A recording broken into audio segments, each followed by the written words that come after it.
Hi hello నమస్తే welcome to మన 9 TV నేను శంకర్ గౌడ్ కేసీఆర్ పై కేసు మాజీ సీఎంకు విద్యుత్ కొనుగోలు ఒప్పందాల షాకు కరెంటుపై జస్టిస్ లోకూర్ నివేదికకు క్యాబినెట్ ఓకే ఈ సమావేశాల్లోనూ అసెంబ్లీలోకి చర్చ కూడా కేసీఆర్ సహా ప్రధాన పాత్రధారులపై తీసుకునే చర్యల ప్రకటన భద్రాద్రి ప్లాంట్తో 25 ఏళ్లలో 9,000 కోట్ల భారం ఛత్తీస్గఢ్ ఒప్పందంతో 3,642 కోట్లు నష్టం గనులకు దూరంగా యాదాద్రి రహానకే 1,600 కోట్లు నిగ్గు తేల్చిన జస్టిస్ లోకూర్ కమిషన్ నివేదిక. సో మాజీ సీఎం కల్వకుంట్ల చంద్రశేఖర్ రావు 10 సంవత్సరాలు టీఆర్ఎస్ నుంచి బీఆర్ఎస్ ఒక చీఫ్ మినిస్టర్గా కొనసాగి ఈరోజు అధికార పార్టీ కాంగ్రెస్ వచ్చిన తర్వాత లెక్కలు చూస్తే అది మాజీ సీఎంకు ఈ విద్యుత్ కొనుగోళ్ల గురించి ఒప్పందాల షాక్ మీద షాక్ తగిలింది కాంగ్రెస్ నుంచి. కానీ ఈ సమావేశాల్లో ఇది కరెంటుపై జస్టిస్ లోకూర్ నివేదికకు క్యాబినెట్కిన ఈయనపై లెక్కలు తేల్చడంతో ఈయన చేసిన అసెంబ్లీలోకి చర్చ కూడా కేసీఆర్ పాత్రధారులు తీసుకునే చర్యలగిన ఆయన పార్టీలో భద్రాద్రి ప్లాంట్తో 25 ఏళ్లలో 9,000 కోట్ల రూపాయల గురించి ఆ లెక్క తేలింది. మరి ఎట్లా తేలింది చూద్దాం. మరి భారము 9,000 కోట్ల భారం, ఛత్తీస్గఢ్ ఒప్పందంతో 3,642 కోట్ల నష్టం. వల్ల ఛత్తీస్గఢ్లో 3,642 కోట్లు ఇది అది.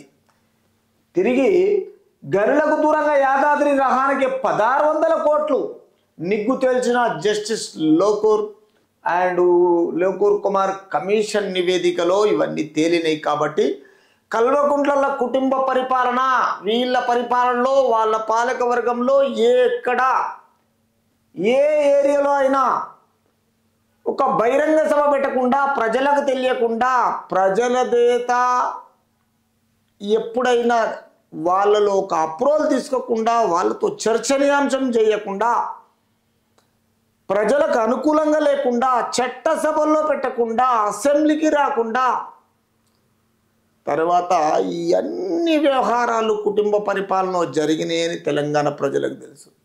ప్రగతి భవన్లకు పర్మిషన్ ఇవ్వకుండా, అంటే కేవలం ఏంటిదంటే ఇతనికున్న అహంకార ధోరణితో 10 సంవత్సరాలు నడిపించి తెలంగాణ దోసుకున్నాడు.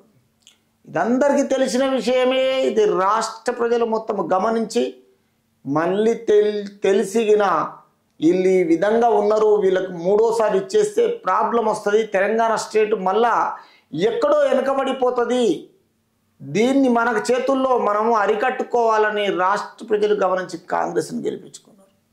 ఇది అందరికీ తెలిసిన నిత్య సత్యం. అది కరెక్టా కదా?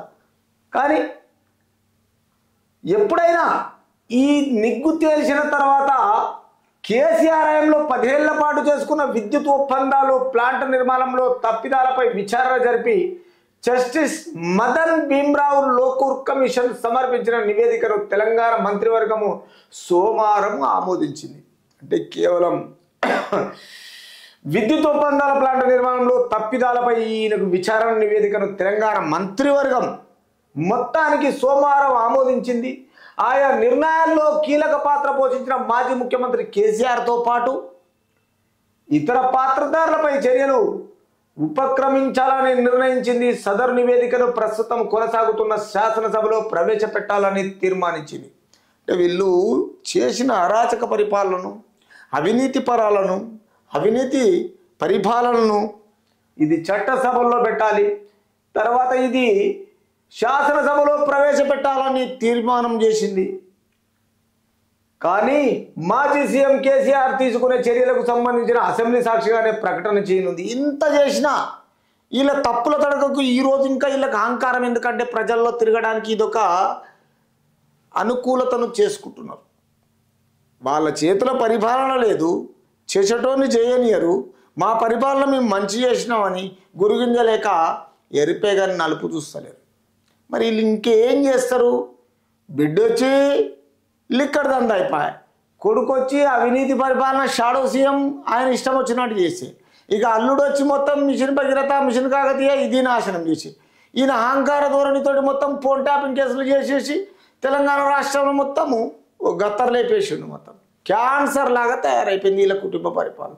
ఇవన్నీ చేసిన తర్వాత తిరిగి దీన్ని ఆధారంగా కేసీఆర్ పలువురిపై కేసు నమోదు చేసే అవకాశం ఉందని అధికార వర్గాలు తెలిపాయి.